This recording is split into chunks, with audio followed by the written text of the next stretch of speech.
సృష్టి మైనస్ దైవకార్యాల నిదర్శనం.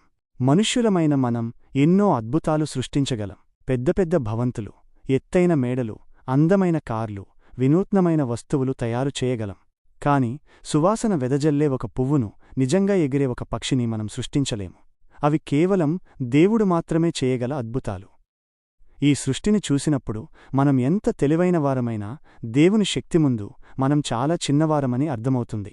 బైబిల్ గ్రంథం ఆదికాండము జెనసిస్లో మొదటి అధ్యాయం దేవుడు ఈ విశ్వాన్ని ఎలా సృష్టించాడో వివరిస్తుంది. ఈ సృష్టి ప్రక్రియ కేవలం 6 రోజుల్లో పూర్తయింది. మనం నేర్చుకోవలసిన ముఖ్యమైన విషయం ఏమిటంటే, దేవుడు మాటతోనే సమస్తాన్ని సృష్టించాడు. అతని మాటలో ఎంత శక్తి ఉందో, అది ఎంత ప్రామాణికమైనదో మనం తెలుసుకోవచ్చు. దీనిని గ్రీకు భాషలో లోగోస్ అంటారు. ఇది కేవలం పదం కాదు, దేవుని సంకల్పాన్ని, శక్తిని, జ్ఞానాన్ని సూచిస్తుంది. 6 రోజుల సృష్టి. 1. మొదటి రోజు దేవుడు ఆకాశాన్ని, భూమిని సృష్టించాడు. భూమి నిరాకారంగా, శూన్యంగా ఉంది. అప్పుడు దేవుడు, వెలుగు కలుగుగాక, లెట్ దేర్ బి లైట్ అని పలికాడు.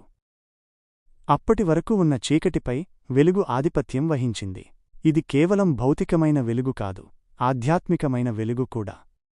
దేవుని మాటలో ఉన్న శక్తికి ఇది మొదటి నిదర్శనం. ఆదికాండము అధ్యాయం 1 వచనం 3.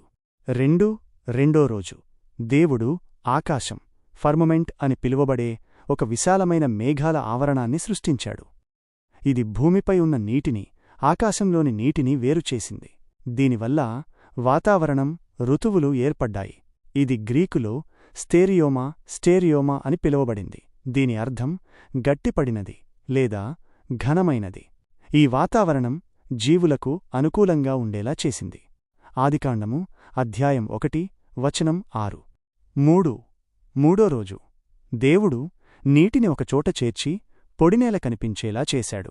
ఈ పొడినేలకు భూమి, ఎర్త్ అని, నీరు చేరిన చోటికి సముద్రాలు, సీస్ అని పేరు పెట్టాడు. అంతేకాక రకరకాల చెట్లను, పచ్చికను, గడ్డిని, పువ్వులను సృష్టించాడు. వాటి విత్తనాల నుండి వాటి జాతులు విస్తరించేలా ఏర్పాటు చేశాడు.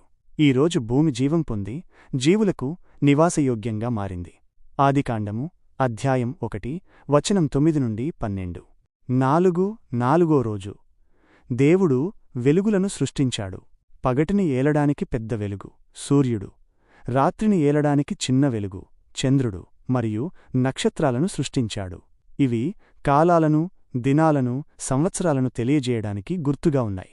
సూర్యుడు, చంద్రుడు మరియు నక్షత్రాలు దేవుని అద్భుతమైన ఖగోళ శాస్త్రానికి నిదర్శనం. ఆదికాండము అధ్యాయం 1 వచనం 14-16. ఐదవ రోజు దేవుడు నీటిలో నివసించే జీవులను, ఆకాశంలో ఎగిరే పక్షులను సృష్టించాడు. అవి సంతానం పొంది తమ జాతులను విస్తరించాలని ఆశీర్వదించాడు. ఇదంతా దేవుని అపారమైన ప్రేమను, జీవవైవిధ్యాన్ని చూపిస్తుంది. ఆదికాండము అధ్యాయం 1 వచనం 20-21. ఆరవ రోజు దేవుడు భూమిపై నివసించే జంతువులను, పశువులను, ప్రాకుపురుగులను సృష్టించాడు. చివరగా తన స్వరూపంలో, తన పోలికలో మనుష్యుణ్ణి సృష్టించాడు. ఇది సృష్టిలోని అత్యున్నతమైన కార్యము. మనుష్యుణ్ణి దేవుణ్ణి ప్రతిబింబంగా సృష్టించాడు. ఈ పోలిక హెబ్రీ భాషలో సెలెం అని పిలువబడుతుంది. ఇది దేవుని స్వభావం, ఆయనతో సంభాషించగల సామర్థ్యం మనలో ఉన్నాయని సూచిస్తుంది. మనుష్యుడికి మిగిలిన సృష్టిపై అధికారం ఇచ్చాడు. ఆదికాండము అధ్యాయం 1 వచనం 26-27. వర్తమానానికి అనుసంధానం. ఈ సృష్టి కథ కేవలం గతం కాదు. దేవుడు సృష్టించిన ప్రతీదీ ఇప్పటికీ తన సంకల్పం ప్రకారం నడుస్తోంది.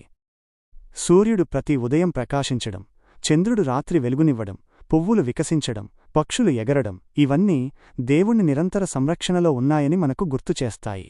ఈ సృష్టిలో ప్రతీదీ ఒక క్రమబద్ధమైన పద్ధతిలో పనిచేస్తుంది.